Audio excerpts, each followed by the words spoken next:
Welcome to the So Good podcast. My name is Elijah Benyon, and today I really wanted to talk to you guys about a topic that is near and dear to my heart and share with you a little story. Ooh, a little story about a conversation that shaped my existence, shaped my personality. This happened a long time ago. I won't use names, but I had an experience where I was sleeping on the top bunk of a bunk bed with one of my friends underneath on the bottom bunk. And they were in a very dark place. And naturally, I'm a fairly happy person. We were trying to sleep, and out of the blue, it was probably like 1 a.m. This person asks me, "Why are you so happy?" And I listed off a bunch of reasons for why I was happy, a bunch of things that I was grateful for, a bunch of things that I did that I felt helped me be happy. And in the end, my answer was not satisfactory. They didn't feel like my answer really gave them what they wanted.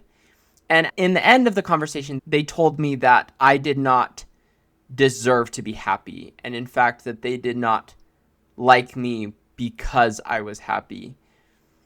And that they knew that was wrong, but that was the reason why they didn't like me. Because we used to be super close, and we just grew apart. And they told me that was why, is because I was happy and they were not. And I want to have a little bit of a disclaimer. I am a very happy person, but I have made a lot of mistakes. My teenage years were definitely a little bit rebellious, like pretty much everyone, I guess. But I have done a lot of things that I regret. And those things have also shaped who I am. But happiness has always been a part of that.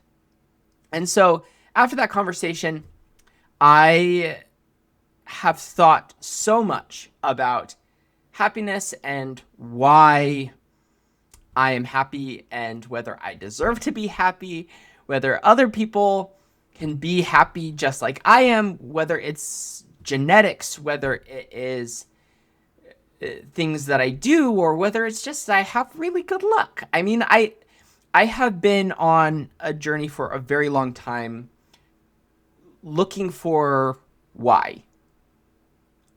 And I hope that you really enjoy what I have found. So there is a review from the Review of General Psychology from 2005. It is called Pursuing Happiness, the Architecture of Sustainable Change. And it is by Lyubomirsky, Sheldon, and Scott. And to give you the idea of the study, there is a very famous statistic that came out of it. It's not a study, it's a review. And it's very good. Out of that review, they came up with several statistics, which is 50% of our happiness comes from our genetics. 40% would come from our choices, from our habits, from our mindset, from our mindfulness. And then 10% would come from our environment. And this is a very influential perspective. And I have seen this statistic in many books, in many podcasts, and I have thought a lot about it. And I feel like when people aren't in the know, like they haven't read the entire study, there's certain aspects of it that jump out at them, and they start to misinterpret the purpose of the study or the review. So when people haven't really read this review, but they hear the statistic of 50, 40, 10, where, 50% is pinned onto our genetics, they get this blame of this is just who I am and I can't control 60% of my happiness because it's all about whether I win the lottery or not, or whether I just have the right genes. And to be honest, that's not even the purpose of the review. The purpose I got from the review, where I read it, that we really need to focus on the little things, that it's really about the small habits that we have that are everyday actions, and those are the things that are going to affect our lives.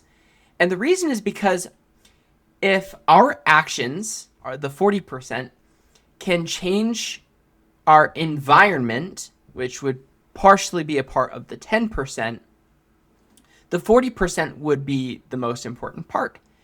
And if you go and you read even more, you dive deeper into the rabbit hole about happiness, you'll actually notice that the 50% of happiness pinned onto our genetics is actually about how our genetics interact with our environment and the choices that we're making.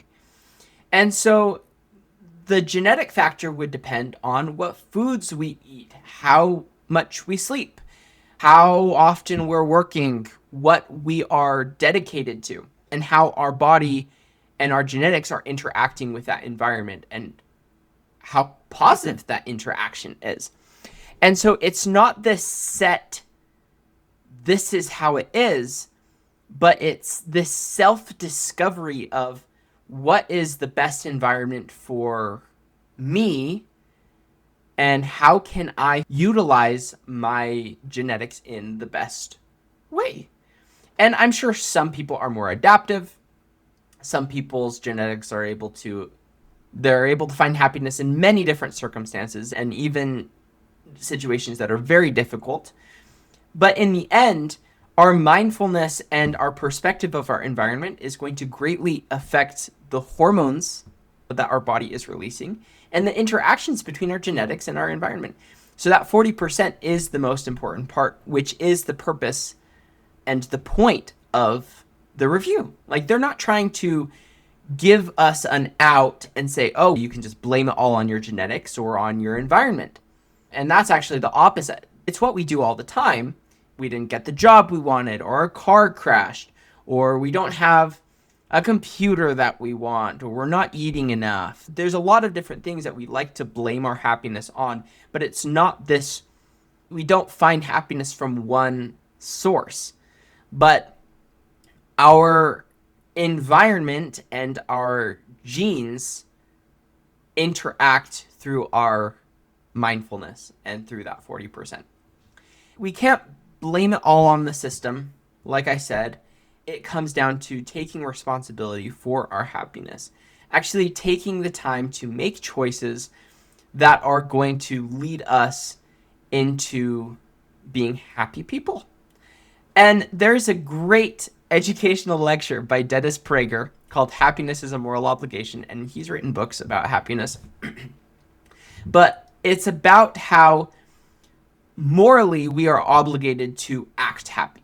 Even if we're not happy, we are morally obligated to act as if we were. And that sounds like a very bold claim, and it definitely is, to say that morally it is wrong to act unhappy. And that idea, although it sounds really harsh, makes a lot of sense. Because unhappy people don't do things that they are generally proud of. The depressed, this is, oh my gosh, this is totally compartmentalizing judging. I don't, but like the depressed cat lady that sits in her basement and eats Ben and Jerry's ice cream watching The Notebook. I don't mean to call anybody out if that's you, but that's what I think of. The depressed cat lady sitting in their basement. All that they have is just, they're just doing nothing. They're doing nothing of substance, nothing that they're proud of. And they ask themselves why they are not happy. Their house isn't clean. They don't really work. They're not going to school. They're just surviving, and maybe some people can find happiness in it. I definitely cannot. And from what I have read and what I understand about human beings, that's not really a sustainable environment for happiness. And they're not accomplishing anything, like I said. They're not proud of themselves. And there's interesting studies as well where they talk about how sometimes there is more joy in the journey, like in the aha moments that we have in discovering ourselves, than there is arriving at the final destination. And that's crazy. People like to think that they're going to finally be happy when they reach the end of the tunnel. But most of the happiness, from what I understand, from what I've read in studies and articles and reviews, is that the most happiness is seeing ourselves improve. It is seeing improvement in others and improvement in our environment. And that is so unbelievably important to recognize that we probably will never be satisfied with the ending. And that is okay. And it's important to not get stuck in this state of repetition where we're doing the same things over and over again. Because often the things that we're going to be really proud of are things that are not ordinary. There are changes that we haven't ever had before. And recognizing that those changes are only made, and those things that happen to us or things that we do that we are really proud of, they are only able to happen because we have habits and we have built a character for ourselves that we're proud of, that has integrity, that takes responsibility for their happiness and for their environment and for who they are. And I just want to leave that guy with you. And I'm super grateful that you're here. And I hope that this all made sense. I hope that you don't get stuck in this state of repetition and yearning for a final destination. And that you can find joy in the journey. And recognizing that you deserve happiness. Those that do not deserve happiness are those that are not willing to make the changes necessary to be good. And so I just hope that you are all willing to make those changes. I hope that you are all willing to be good. And I hope that you all have a lovely day. That you get off technology, go touch some grass, go be in the mountains, go hug a loved one. I hope that you can just be good. I hope that you have an awesome day. Bye.